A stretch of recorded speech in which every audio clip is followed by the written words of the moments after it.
ដៃបងប្អូនទាំងអស់គ្នាចឹងថ្ងៃនេះយើងមករៀនសរសេរសំណេរតានសក្តីមួយទៀតបាទតានសក្តីថ្ងៃនេះដែរគឺតានសក្តីបែបអត្ថាធិប្បាយពន្យល់បាទហើយការធ្វើបន្តនេះដែរគឺសម្រាប់ឆ្លើយតបទៅនឹងបងប្អូនសម្រាប់ការត្រៀមប្រឡងសញ្ញាបត្រមធ្យមសិក្សាទុតិយភូមិបាក់ឌុបនៅឆ្នាំខាងមុខនេះបាទនៅថ្ងៃខាងមុខនេះតោះចឹងយើងមកអានជាមួយខ្ញុំទាំងអស់គ្នាសំណេរអត្ថាធិប្បាយពន្យល់មតិមួយឬក៏ទស្សនៈមួយបានលើកឡើងថាការលះបង់និងការអត់ធ្មត់គឺជាស្ពានឈានទៅរកភាពជោគជ័យចូលពន្យល់បាទអញ្ចឹងគឺថាការលះបង់និងការអត់ធ្មត់គឺជាស្ពានឈានទៅរកភាពជោគជ័យអញ្ចឹងដើម្បីសរសេរសំណេរបានល្អបងប្អូនដូចជាបងប្អូនយើងទាំងអស់គ្នាត្រូវអានប្រធានឲ្យបាន3ឬក៏4សារសិនឲ្យដឹងថាតើប្រធានគេចង់និយាយអំពីអ្វីហើយតើពាក្យណាខ្លះជាពាក្យគន្លឹះដែលយើងគួរតែលើកយកមកផ្ដើមសេចក្តីចឹងប្រធានយើងអានទៅអានមកយើងដឹងថាគោលដៅធំរបស់គេនោះគឺសំដៅទៅលើភាពជោគជ័យរបស់មនុស្សបាទហើយភាពជោគជ័យនោះទៀតគឺបានមកពីការលះបង់និងការអត់ធ្មត់បាទនេះគឺជាន័យរបស់ប្រធានចឹងទៅពេលយើងសរសេរលំនាំគឺយើងត្រូវសរសេរភាពជោគជ័យរបស់មនុស្សបានន័យថានរណាម្នាក់ក៏ត្រូវការជោគជ័យដែរបាទហើយដើម្បីជោគជ័យបានលុះត្រាតែយើងនឹងមានការលះបង់ហើយនិងការអត់ធ្មត់តោះចឹងយើងមកមើលសេចក្តីអធិប្បាយទាំងអស់គ្នាបាទនៅក្នុងដំណើរជីវិតរបស់មនុស្សម្នាក់ដើម្បីឈានទៅសម្រេចបាននូវគោលដៅឬបំណងប្រាថ្នាណាមួយតែងតែជួបប្រទះនូវឧបសគ្គភាពលំបាកនិងការសាក់លបងជាច្រើនអ្នកខ្លះពេលជួបការលំបាកក៏បោះបង់ចោលពាក់កណ្ដាលទីឯអ្នកខ្លះទៀតនៅតែបន្តខិតខំប្រឹងប្រែងជំនះរាល់ឧបសគ្គទាំងនោះរហូតទទួលបានជោគជ័យភាពខុសគ្នានេះគឺស្ថិតនៅលើសមត្ថភាពនៃការលះបង់និងកម្រិតនៃការអត់ធ្មត់របស់បុគ្គលម្នាក់ហេតុនេះហើយទើបមានទស្សនៈមួយបានលើកឡើងថាការលះបង់និងការអត់ធ្មត់គឺជាស្ពានឈានទៅរកភាពជោគជ័យបាទអញ្ចឹងប្រព័ន្ធនេះយើងឲ្យឈ្មោះថាផ្ដើមសេចក្តីដែលមានលំនាំនិងចំណូលបាទអញ្ចឹងយើងនៅមានចំណុចមួយទៀតនៃផ្ដើមសេចក្តីយើងដែរគឺចំណោទបញ្ហាចឹងយើងអាចសួរថាតើទស្សនៈខាងលើនេះមានអត្ថន័យនិងខ្លឹមសារជ្រាលជ្រៅកម្រិតណាបាទយើងអាចសួររបៀបនេះក៏បានយើងអាចសួររបៀបណាក៏បានដែរឲ្យតែជារបៀបបែបអត្ថាធិប្បាយបញ្យល់បងប្អូនណាតោះចឹងយើងចូលទៅមើលឃ្លាភ្ជាប់សេចក្តីតើគេភ្ជាប់មិនដែរដើម្បីជាជំនួយដល់ការបកស្រាយនិងវិភាសាបានក្បោះក្បាយបាទជាដំបូងយើងគួរស្វែងយល់ពីអត្ថន័យនៃពាក្យកន្លឹះមួយចំនួនសិនបាទជាមុនសិនពាក្យថាការលះបង់មានន័យថាការលះបង់ចោលនៅសេចក្តីសុខផ្ទាល់ខ្លួនពេលវេលាទ្រព្យសម្បត្តិឬផលប្រយោជន៍ចំពោះមុខដើម្បីបុព្វហេតុឬគោលដៅដ៏ធំធេងណាមួយរីឯពាក្យថាអត់ធ្មត់បាទគឺសំដៅលើការទ្រាំទ្រការតស៊ូនិងការលំបាកការមិនរុញរាមិនលះបង់ចោលនៅគោលដៅឬគោលដៅទោះបីជាត្រូវជួបប្រទះនឹងសម្ពាធឬភាពបរាជ័យឬការរិះគន់យ៉ាងណាក៏ដោយចំណែកឯឃ្លាថាស្ពានឈានទៅរកភាពជោគជ័យបាទគឺជាការប្រៀបធៀបជាគុណសម្បត្តិទាំងពីរនេះទៅជាមធ្យោបាយឬជាផ្លូវឬជាឧបករណ៍ដ៏សំខាន់បំផុតដែលនាំឲ្យមនុស្សទៅដល់ការសម្រេចគោលដៅដ៏ត្រចះត្រចង់នៅក្នុងជីវិតរបស់មនុស្សបាទអញ្ចឹងយើងចូលដល់ចំណុចមួយទៀតនោះគឺន័យរបស់ប្រធានឡើយនេះណាបាទយើងដាក់ថាប្រធាននេះបាទចង់មានន័យថាបាទមានន័យថាអញ្ចឹងត្រង់កន្លែងនេះគឺបងប្អូនគ្រាន់តែសរុបពីអ្វីដែលបានបញ្យល់ពាក្យខាងលើមកឧទាហរណ៍ថាការលះបង់សេចក្តីសុខផ្ទាល់ខ្លួនពេលវេលាទ្រព្យសម្បត្តិបាទនឹងការតស៊ូអត់ធ្មត់មិនរុញរាការលំបាកទាំងឡាយនេះគឺជាស្ពានឈានទៅរកភាពជោគជ័យឧទាហរណ៍អញ្ចឹងណាបាទខ្ញុំអត់សរសេរចូលទេគ្រាន់តែខ្ញុំប្រាប់តែរបៀបនៃការសរសេរតោះអញ្ចឹងយើងចូលមកដល់ចំណុចមួយទៀតនោះគឺការបកស្រាយបាទជាការពិតណាស់នៅក្នុងโลกនេះគ្មានភាពជោគជ័យណាមួយដែលបានមកដោយងាយស្រួលទេឬគ្មានការលះបង់នោះឡើយអ្នកដែលចង់ទទួលបានលទ្ធផលល្អប្រសើរមិនថាការសិក្សាអាជីពការងារឬការធ្វើជំនួញត្រូវតែចេះលះបង់នូវសេចក្តីសុខ ស្រួលបណ្ដោះអាសន្នឧទាហរណ៍ក្នុងនាមជាសិស្សានុសិស្សបើចង់រៀនពូកែ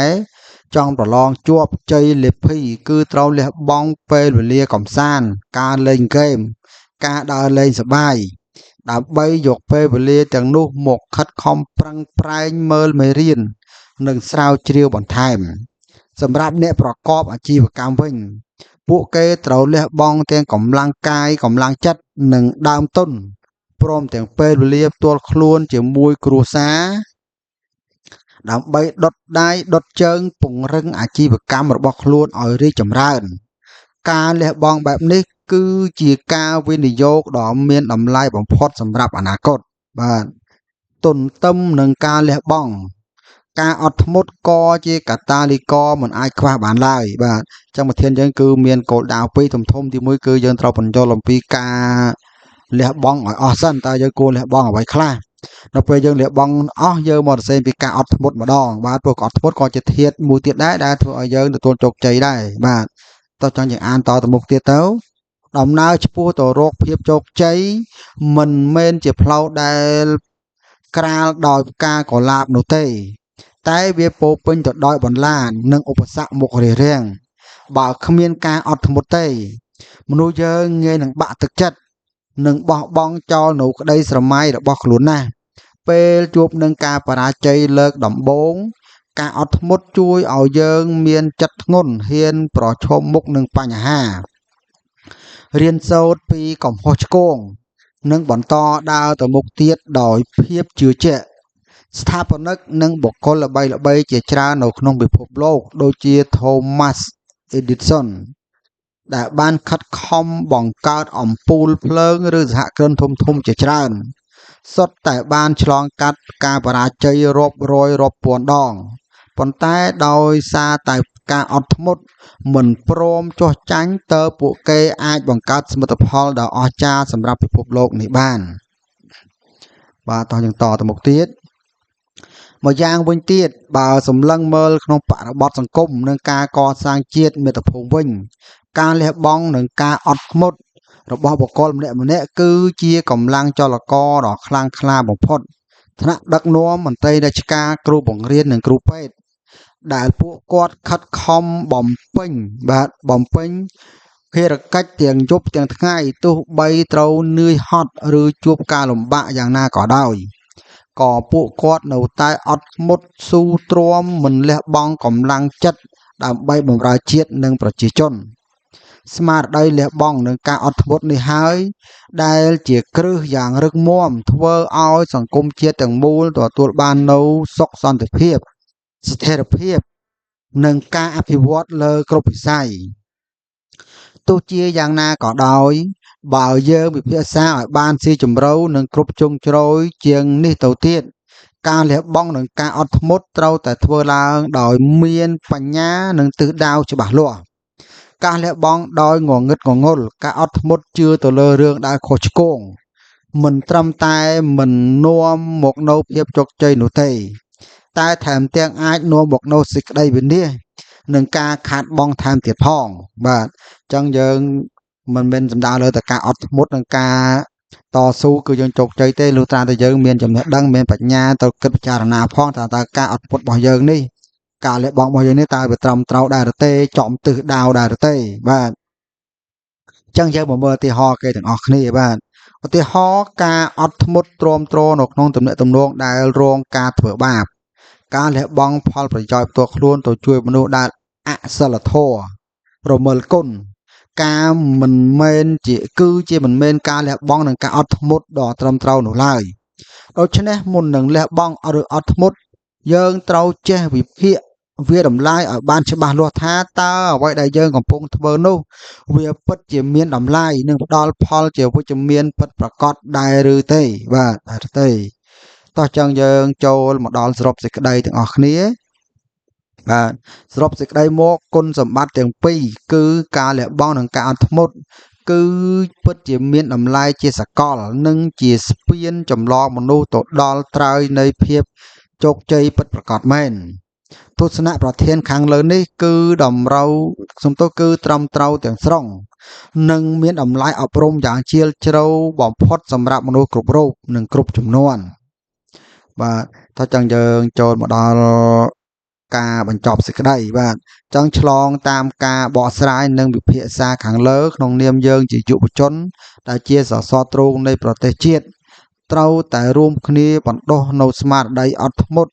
ហ៊ានលះបង់នៅផលប្រយោជន៍ជាតិបាទផលប្រយោជន៍សំទោសផលប្រយោជន៍និងក្តីសុខផ្ទាល់ខ្លួនបណ្ដោះអាសន្នដើម្បីកសាងសមត្ថភាពចំណេះដឹងនិងសិលធម៌ឲ្យបានរឹងមាំការមានគោលដៅច្បាស់លាស់រួមផ្សំនឹងការលះបង់និងអត់ធ្មត់ដោយមានបញ្ញានឹងក្លាយជាអាវុធដ៏មានសក្តានុពលសក្តានុភាពនាំផ្លូវជីវិតរបស់យើងនិងសង្គមជាតិទាំងមូលឲ្យសម្រេចបាន